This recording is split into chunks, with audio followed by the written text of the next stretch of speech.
Magic Hourglass is about two best friends, Arn Fredrickson and Ed Brooks, who visit an antique shop in hopes to find Arn's mom a birthday present. They come across this hourglass, and unbeknownst to them, it's ensorcelled, and they invoke this magic spell, and they're transported through time and end up in Sherwood Forest. There they meet Robin Hood, Little John, Friar Tuck, and have to save them from the Sheriff of Nottingham before he can execute them. And then after that, they're transported back through time to the present day. This is a good sign. Arn is more the voice of reason in this story, whereas Ed is really enjoying this kind of fantasy world. Arn is kind of tossed into it. He is, his reality is, you know, he's in law school and he's looking for a gift for his mother, and the next thing he knows he's in this fantasy world with Robin Hood and Little John. So Arn's main goal is to get out of it, to get back to home, whereas Ed is kind of, this is Ed's dream come true.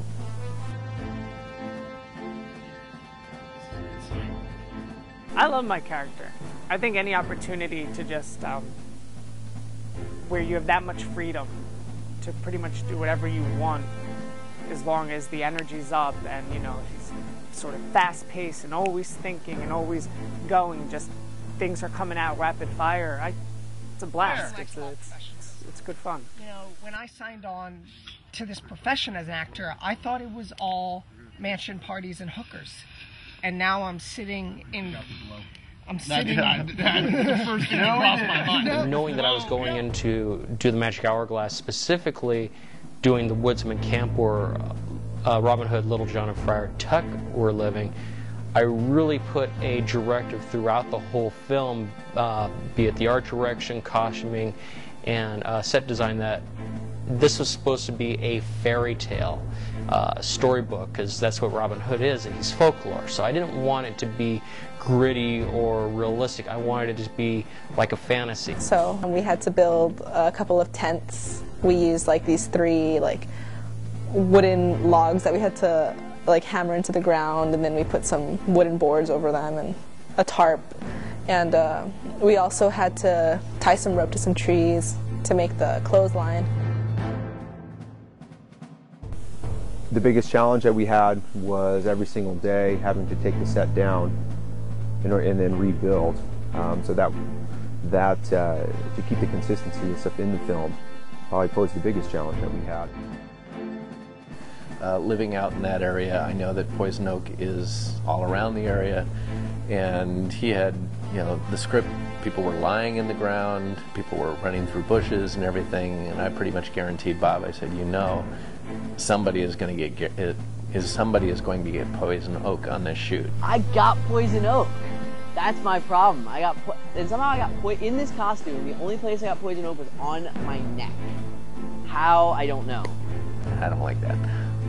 Actually, I was really kind of leaning to try and get him to understand that it's like you don't want your actors to end up getting Poison Oak on the first day of the shoot.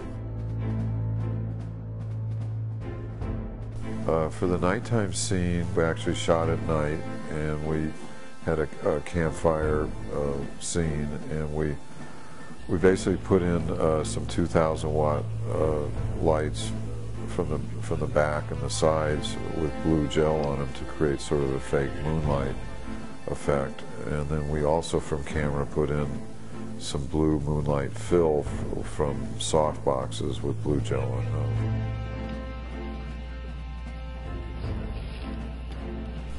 We had to create a fake fire in a fire pit with some logs because the state park didn't want us using a real fire at night. You know, we might have an accident and set something else on fire. But to make the fire look like it was a real fire, we had a small smoke machine with a tube going to under the logs, and then in the logs I bought a strand of sort of like Christmas lights, but they were from the Halloween store, and they had little flickering flames in the light bulbs, so we planted about 10 of those around the logs, so through the smoke you could see little flames flickering, and that's how we created a fake fire without, you know, lighting it, essentially.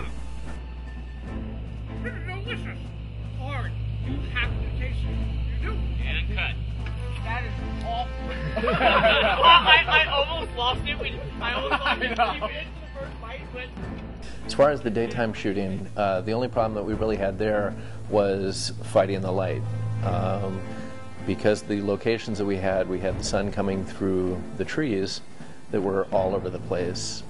We would be running into situations where our primary spot was in full sun, and 10 minutes later our primary spot was in shade, followed by 2 minutes later it was in full sun. So we were always battling the sun at that point. We had a window of opportunity from probably about 8 o'clock in the morning until about 2 o'clock in the afternoon when the sun went down behind the hill. And then it's like, okay, it's an overcast day. So, I mean, we were constantly battling the sun on the day shoot. During the day on our exterior day, we were trying to match in the morning an overcast look. So we had up a parachute stretched across some trees and a big 12 by 12 silk standing all the way up on frame. And the wind came up and blew down the 12 by 12 silk. It was pretty crazy. Down went the 12 by 12. Now, I didn't realize it when it first went down that it actually bent the C-stand. It broke one of them and actually bent the other ones. And if you know what a C-stand is and how sturdy they are, you'd be surprised that it's like that bent. But sure enough, it did.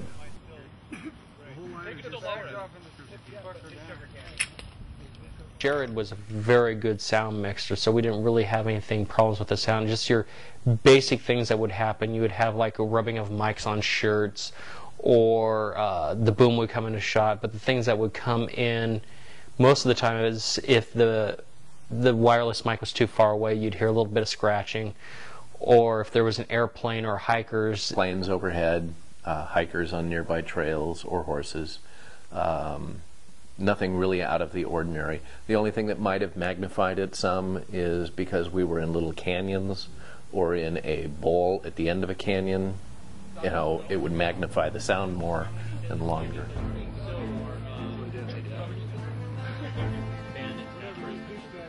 We wanted to add some action sequences into this. We thought it was appropriate, and the idea was with Robin Hood having to fight multiple guards. I don't know if you can tell, I am not a big dude, and all of the guards are like stout, jacked up guys, and it's awesome because I get to, He elbows me down and then goes on to the next guy.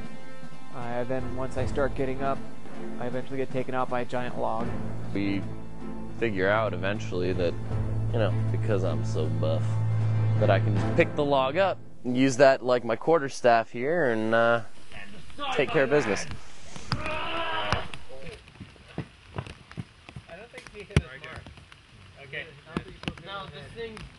When you bring in animals onto a set, the person that it really affects is the person that has to work with that animal.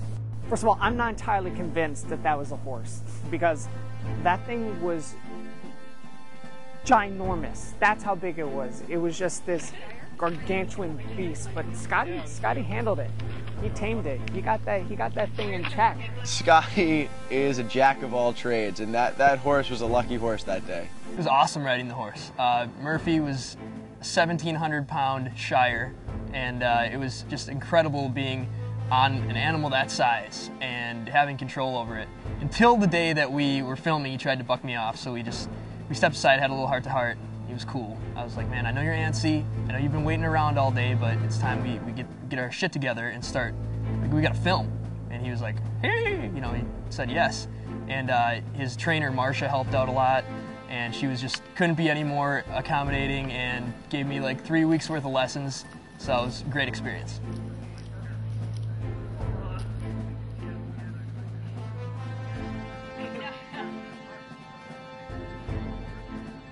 Overall production is it's a fun movie.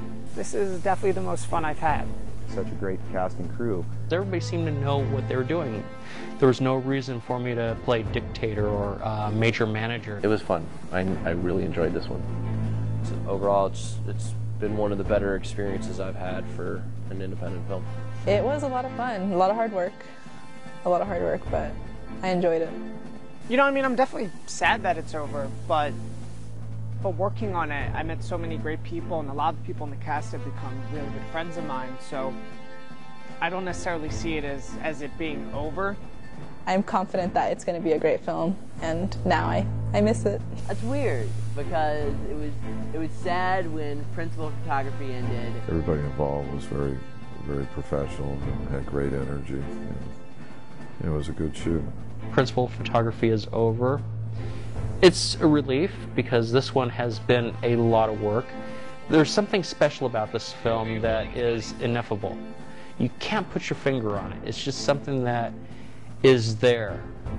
And I hope what is there and the hard work that everybody put into this will transcend to the public and have a positive reaction so we can continue on into the feature film Lanterns of the Dead with the characters Arn and Ed.